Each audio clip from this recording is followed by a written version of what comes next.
a criminal undercover. Don't pop like trouble.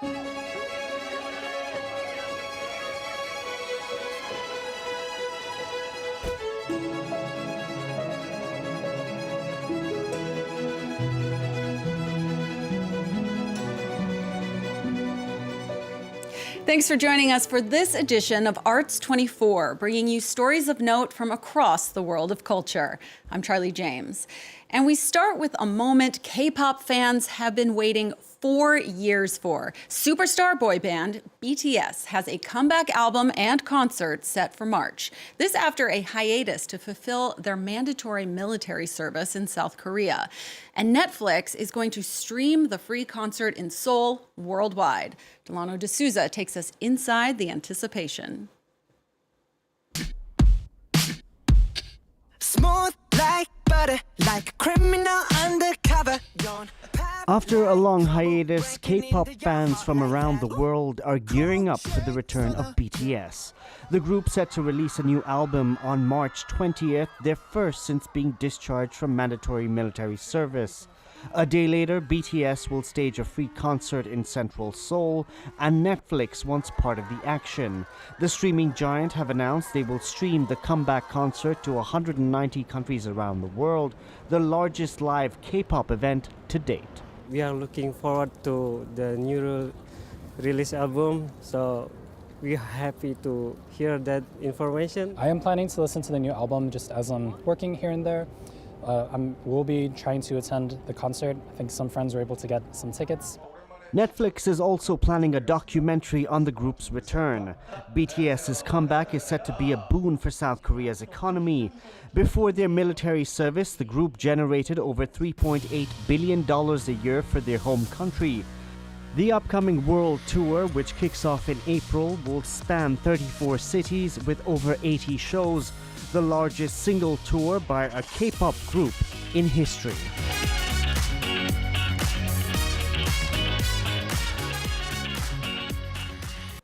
Next, we take you to Bordeaux, France, where a former submarine base is being bathed in the colors of acclaimed artists Henri Matisse and Frida Kahlo. This unique light show is taking place at the Bassin de Lumière. It's launching Saturday with the exhibition running until January of next year. Antonia Kerrigan with the story. It's a planetarium of colour. The work of Henri Matisse writ large in bright lights. Matisse always said that he arranged colours as though writing a symphony. This exhibition takes the visitor up close and personal with the brushstrokes of Fauvism's Grand Master, who drew much of his inspiration from his travels in the Middle East and in Tahiti. A 43-minute immersion to music narrated by the artist. Between the walls, the floor, and the reflections on the water, we have this huge space to fill. We've also experimented with a voiceover by Matisse himself, expressing his emotions and guiding the visitor through their immersive experience. Then the surreal, elaborate motifs and self-portraiture of Frida Kahlo fill the vast walls. The 20th century feminist icon comes to life in 360 degrees. Matisse paints his emotions, but by depicting the outside world as he sees it, he transforms reality, whereas Frida paints what she's going through, her life within. 1 hour, bathed in the lights in a former submarine base in Bordeaux. French fans gave Timothée Chalamet a superstar's welcome at the premiere of Marty Supreme here in Paris Tuesday. The Franco-American actor, whose father was born in France, won his first Golden Globe last month for his performance as Marty Mauser, a talented table tennis player fighting to become world champion. Between signing autographs and taking selfies with fans, Chalamet was asked how it feels to have so much enthusiasm at the premiere. C'est un rêve, je suis énormément gratifié et je continue pour les jeunes acteurs, pour les jeunes artistes et pour la France. Allez, merci, enchanté, enchanté, enchanté. Hello. Hey, it's Marty Mauser. I'm in the Royal Suite.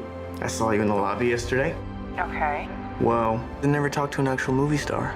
You know, I'm something of a performer too. Are you? Yeah, you don't believe me? You what? What? You got the Daily Mail in front of you? This is you? Yeah, the chosen one. It's a nice picture, right? The 2026 Winter Olympic Games are kicking off with a highly anticipated and music-filled ceremony.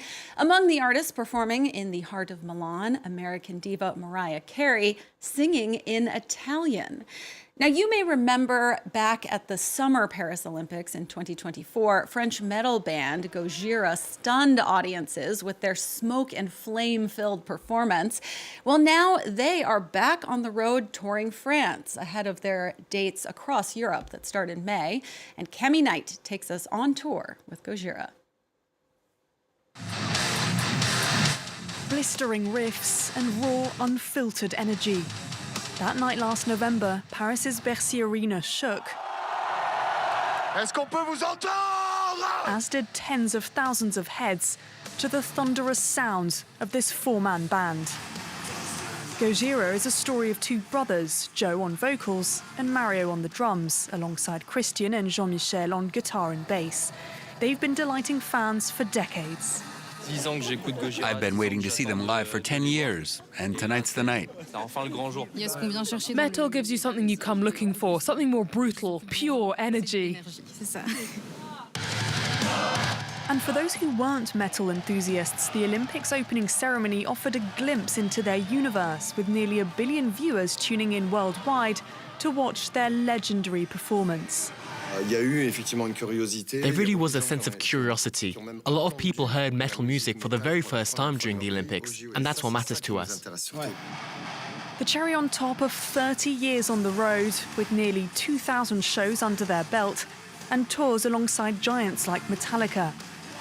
Exploring existential and environmental themes in their lyrics, they've sold nearly 1 million albums worldwide, and now they're back on tour. Initially, we were more celebrated abroad. It started in the UK and the US, then it started to spread. Sometimes at home, people will ask us, what kind of music is this exactly? What are you going to do next? It's all very well shouting. There was some doubt, but it's changed a lot now. After conquering the rest of the world and even winning a Grammy, France is finally embracing them. And now we look at yet another way artificial intelligence is shaking up entertainment. China currently dominates the microdrama industry. These super short video series are made specifically to be viewed vertically on a phone and have exploded in popularity. And now video studios are turning to AI to make these vertical dramas even quicker and cheaper. No actors, no crew, just algorithms. Strange Mirror of Mountains and Seas is filled with monsters, handsome heroes, and plenty of drama. And almost all of it is created by artificial intelligence.